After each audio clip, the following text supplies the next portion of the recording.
बहुत दूर समंदर के बीच एक टापू था। वहाँ उस टापू पर बहुत सारे बाघ रहते थे और वहीं उस टापू पर एक बाघ रहता था जो आकार में दूसरे बाघों से बहुत बड़ा था। वो बड़ा बाघ उन सब दूसरे बाघों का राजा था। उस टापू से दूर एक गांव था। वहाँ उस गांव में एक आदमी रहता था। उसका नाम विनोद। वो हमेशा ही एक बड़ा आविष्कारक बनना चाहता था और बहुत मशहूर होना चाहता था। विनोद बहुत होशियार था।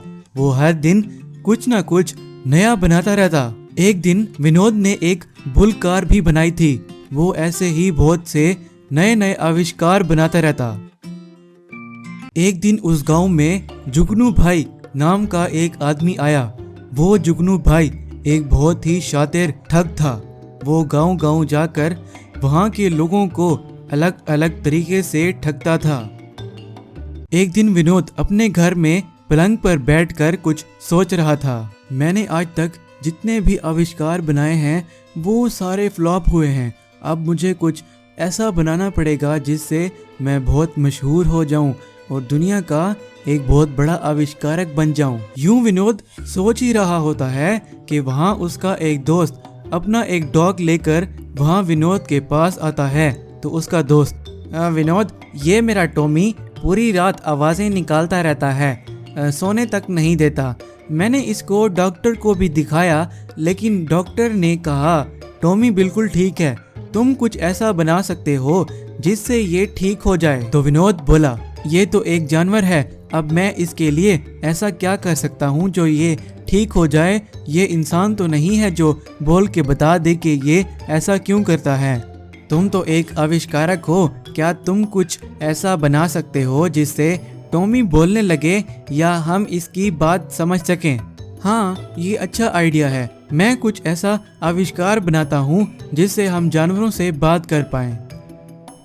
विनोद को उस जानवरों से बात करने वाली मशीन का आइडिया बहुत पसंद आया और वो उस मशीन पर काम करने लगा। और ऐसे ही विनोद ने कुछ ही दिनों में वो मशीन बना ली और वो उसे टेस्ट करने लगा। जब विनोद ने उस मशीन का बटन दबाया तो मशीन पहले ऑन हुई लेकिन फिर उस मशीन में आग लग गई। वो मशीन खराब हो गई और उसका वो आविष्कार भी फेल हो गया। जब विनोद की वो मशीन पहले ऑन हुई थी तो उसका सिग्नल दूर उस टापू पर रहने वाले उस बड़े बाघ तक पहुंच गया था। तो वो बड़ा बाघ उस सिग्नल का पीछा करते करते उस टापू से उस गांव की तरफ निकल गया। यूं कुछ देर गुजरने के बाद वो बड़ा बाघ उस गांव में आ गया और गांव में घूमने लगा। और वो बड़ा बाघ वहां गांव के लोगों के जानवरों को खाने लगा। गांव के लोग उस बड़े बाघ को देखकर बहुत डर गए थे और वो विनोद के पास मदद के लिए गए। तो एक गांव वाला, हमारे गांव में एक बाघ आ गया है। वो बाघ आकार में बहुत विशाल है और वो बाघ हमारे जानवर खा रहा है। हमें तुम्हारी मदद की ज़रूरत है। तुम उस बाघ को यहाँ हमारे गांव से भगा दो। मैंने उस बाघ का टीवी में सुना था कि वो एक बहुत बड़ा बाघ है और वो किसी टापू पर रहता है। मुझे तो लगता है कि वो बाघ समंदर के किसी टापू से आया है। विनोद उन गांव के लोगों के साथ मिलकर उस बड़े बाघ को उस गांव से भगाने का एक प्लान बनाते हैं। वहीं जुगनू भाई को भी विनोद के उस बड़े बाघ को भगाने का प्लान किसी न किसी तरीके से पता चल जाता है। तो जुगनू भाई, मुझे विनोद का पीछा करना पड़ेगा। ये जहाँ भी ले जा रहा है उस बड़े बाघ को, अगर मुझे पता चल जाए कि वो कहाँ से आया है तो मैं वहाँ के सारे बड़े बाघों को पकड़कर बेचूंगा और बहुत अमीर बन जाऊंगा। अगले दिन विनोद ने एक हेलीकॉप्टर पर एक बहुत ही बड़ा बर्गर लगाया हुआ था कि वो बड़ा बाघ उस बड़े बर्गर को देखकर उसका पीछा करेगा और वो उसको उसके टापू पर छोड़ आएगा। वैसा ही हुआ जैसे विनोद का प्लान था।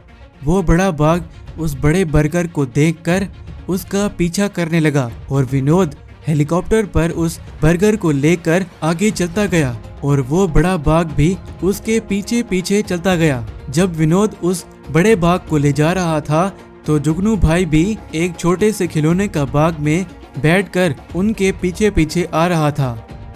ऐसे ही वो चलते चलते उस टापू तक पहुंच गए तो वहीं विनोद ने एक बटन दबाया तो वो बर्गर नीचे गिरा और उसमें से रोशनी निकलने लगी और एक बहुत बड़ा पिंजरा बन गया और जुगनू भाई भी उसी टापू पर उन बाघों के साथ फंस कर रह